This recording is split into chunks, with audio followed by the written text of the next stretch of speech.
Não, eu considero o resultado final sempre justo. Aconteceu alguma coisa, a não ser quando há interferência de terceiros. Então, justiça, cara, não fomos eficazes, como você falou, nas oportunidades que criamos. Primeiro tempo, em termos ofensivos, gostei. Cara, acho que a gente pôde usar o lado direito, o lado esquerdo. Chegamos no fundo com o Kevin, chegamos ao fundo com o Guilherme. Tivemos boas tentativas de jogo por dentro, que o Calu trouxe isso, não tínhamos. E não conseguimos concretizar as oportunidades criadas. No segundo tempo, começamos como tínhamos que começar, em cima do adversário, tentando criar oportunidades. Curitiba tem mérito, defendeu bem. Depois, com o passar do tempo, né, a equipe perdeu um pouco de discernimento nas ações ofensivas ali. E por isso facilitou muito o jogo do Curitiba. Então, a minha análise é essa aí, em relação ao que foi o jogo. E todas as vezes em que não existe qualquer tipo de interferência de terceiros, eu considero sempre o placar final justo, porque significa algo, né? Ou falta de eficiência no jogo coletivo, ou falta de eficácia nas condições que você cria em termos ofensivos. Então, minha visão é essa aí.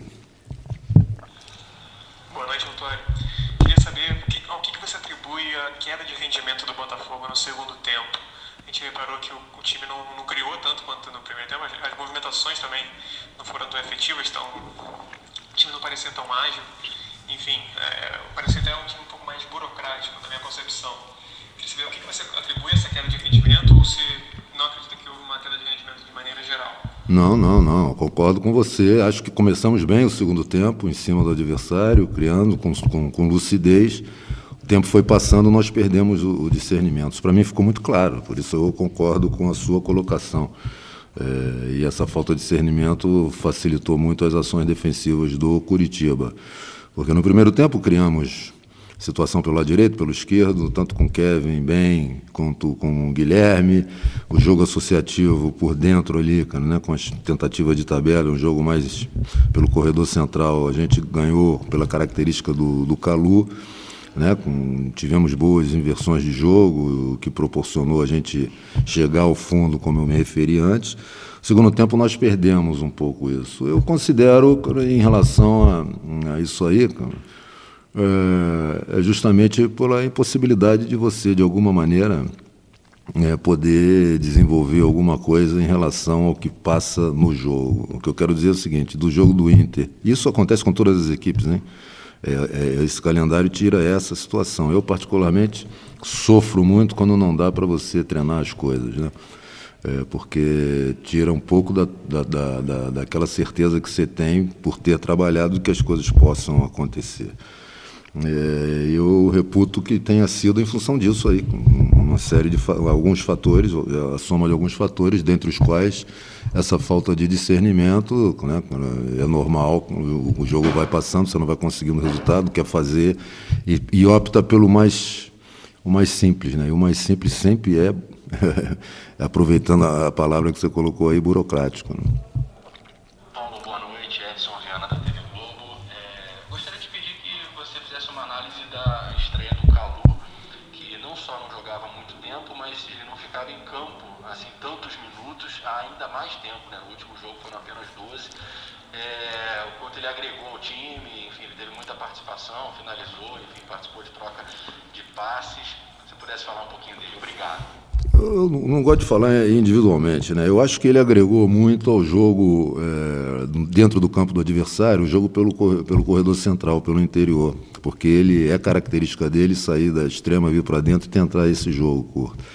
Depois, jogador com muita lucidez, né? A jogada que originou o gol, que infelizmente não valeu, foi uma jogada essa bola final para o Kevin, foi uma enfiada de bola nele. Então ele tem leitura, não se pode esperar outra coisa no jogador que passou por grandes clubes, ficou sempre muito tempo dentro desses próprios clubes, com esses próprios clubes, e disputou Copas do Mundo, né? Então, é um jogador que certamente vai agregar muito. Eu acho que ele até suportou mais do que eu esperava, porque conversamos ali, estávamos atentos para interagir e ver até onde ele poderia ir. E foi, cara. Mas é óbvio que ele vai agregar bastante, né? Eu acho que no primeiro jogo dele, como você muito bem frisou, depois de tanto tempo sem jogar, depois de tanto tempo sem permanecer, o tempo que permaneceu no jogo, os minutos que permaneceu no jogo, eu acho que com a sequência de jogos ele vai agregar bastante, né? Agora, são situações, né? Ao mesmo tempo, o próprio Luiz Henrique, a gente sente, né, o fato dele não ter podido participar do último jogo, é um jogador que tem muita potência, né? E quando ele perde isso, fica difícil. Então, ele teve essa lesão, voltou hoje, é normal, né, que aqueles movimentos explosivos que são dele, no 1 para 1, tenha ressentido um pouco. Isso é a fatura que todos, não somos só nós, né, senão é justificar, eu não gosto disso, que todos vão passar, especialmente determinados tipos de jogadores, como o Luiz, que eu disse, o Luiz Henrique, que trabalha muito em potência, né? Você, com a sequência de jogos e sem poder treinar, treinos específicos para isso, você perde um pouco a força e um jogador como o Luiz, se perder a força, perde rendimento. Mas, no geral, acredito que o resultado tenha sido justo. Podíamos ter feito o gol no primeiro tempo. No segundo tempo, achei a equipe mais equilibrada. Gostei muito da maneira como a gente iniciou o segundo tempo, mas não conseguimos manter isso por muito tempo. Última pergunta, professor. Boa noite, Autuário. Aqui é Gilmar Machado, do canal Opinião Play. Hoje o Botafogo fez, mais uma vez, uma partida muito consistente no setor defensivo.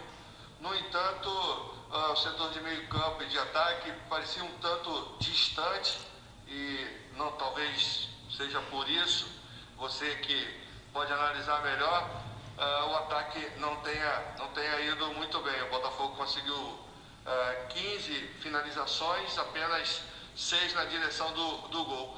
Como é que você pensa em equilibrar os setores de modo que o Botafogo possa ser consistente na defesa, mas também muito efetivo no ataque? Bem, eu acho o seguinte, cara, eu particularmente não gostei do equilíbrio defensivo no primeiro tempo, né? Achei que a gente teve as ações ofensivas foram superiores em termos de qualidade às defensivas.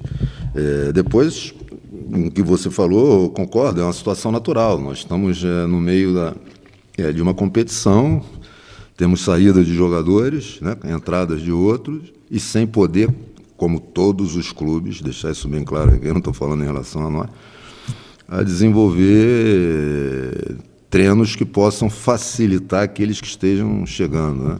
Isso tem que ocorrer durante os jogos. E durante os jogos é sempre mais difícil, né? Eu acho que no primeiro tempo nós criamos ali situações bem interessantes, com o Kevin pela direita, com o Guilherme pela esquerda, chegando ao fundo. Posso contar ali pelo menos 4 vezes com muito boas condições, com jogadas bem trabalhadas, até o lance que resultou no gol, que não valeu, foi uma triangulação pelo lado, com um passe excelente do Calu para o Kevin, né?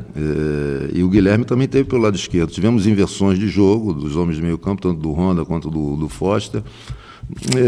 No segundo tempo é que eu achei que a gente começou bem o jogo, pressionando como tínhamos que fazer, mas que depois, que foi passando o tempo, a gente perdeu um pouco de discernimento por uma série de fatores, e aí, ao perder isso, né, a gente facilitou o jogo defensivo do Curitiba. Eu sempre considero o resultado final do placar justo, né, quando não há interferências de terceiro, né. Hoje foi isso que aconteceu, cara. Demonstrou, como você falou aí, 6 situações que nós finalizamos em direção ao gol. Algumas poderiam ter sido melhor concretizadas, né? Então, demonstra que nós não fomos eficazes, né? Então, a minha análise é esta aí em relação ao jogo.